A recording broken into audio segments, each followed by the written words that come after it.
what happened ultimately was the whale breached, came up, and I mean it was quite a dynamic, as you can imagine, dramatic and dynamic situation where all hell is breaking loose with spears being aimed and just madness taking place. And the whale came up, breached, and turned and was about to come down, looked like it was going to come down onto Paul's boat. And Paul speaks of this moment where his eye met the eye of the whale. And I don't know if any of you have read this tale before, but it was that moment, that exact moment, that Paul knew that he had to devote his life to saving these animals. There was something that was communicated between Paul and that whale. And he knew that the whale ultimately did not land on the boat. It just moved. It just moved so it didn't hit the boat, and basically saved Paul's life. Donc lors de cette chasse, il y avait une carreau dans la mer, il y avait Paul qui est dans son petit bateau, il y avait les chasseurs qui arrivaient, il y avait la baleine et son bébé, et puis tout d'un coup, ça allait dans tous les sens avec les lances qui étaient jetées vers la baleine. Il y avait un moment où la baleine sautait dans l'air comme ça, et elle allait tomber sur le bateau de Paul, et Paul il parlait de ce moment où justement la baleine n'est pas du tout tombée sur le bateau, elle n'a pas fait tomber le bateau qu'elle aurait pu très bien faire, mais elle regardait Paul dans les yeux, et Paul il parlait de ce moment où il a vu l'œil de la baleine, et il y avait quelque chose qui était communiqué entre eux à ce moment-là, et Paul Watson savait à ce moment-là qu'il fallait qu'il donne sa vie pour essayer de sauver cette espèce. Et donc du coup, c'était un moment qui l'a marqué, qui a marqué aussi Richard lors de cette soirée.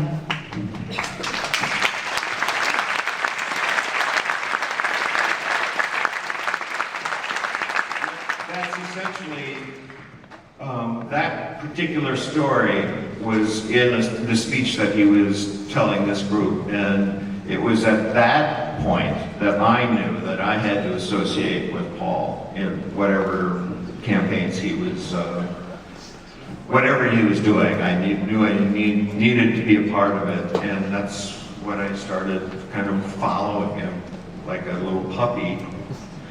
And he finally put me on the board of directors, and you know, the rest is, well, the present.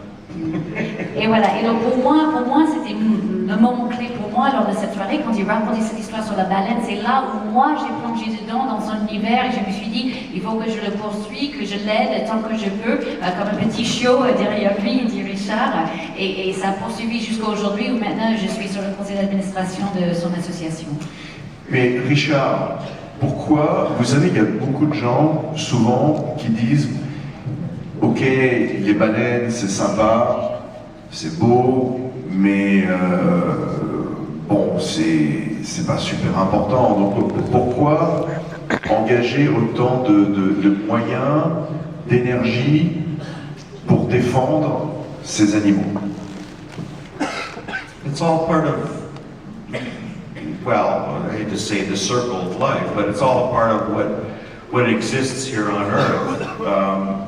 There's a very clear abuse of man's right or privilege to be on this earth.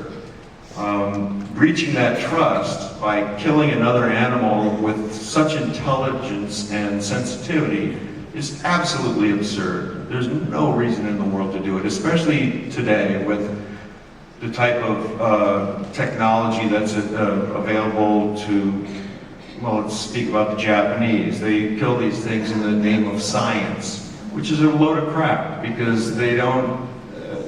We'll find their prey, their take in the markets in Japan, and I don't want to single them out, but that's been our biggest thorn in our side.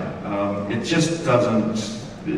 There's something called compassion that we think that mankind is the only animal capable of that kind of feeling. I don't think that's true necessarily, exemplified by the story that Paul tells about eye-to-eye meeting with a whale. But, you know, if we kill off, everything's going extinct. I mean, if we kill it all off eventually, it sounds absurd to us now because there's so much, everything is so abundant, everything. And, but if we keep going the way we're going, there isn't going to be. I want my kid and her kids down the line to experience the joys of the ocean, the sky, the land, everything that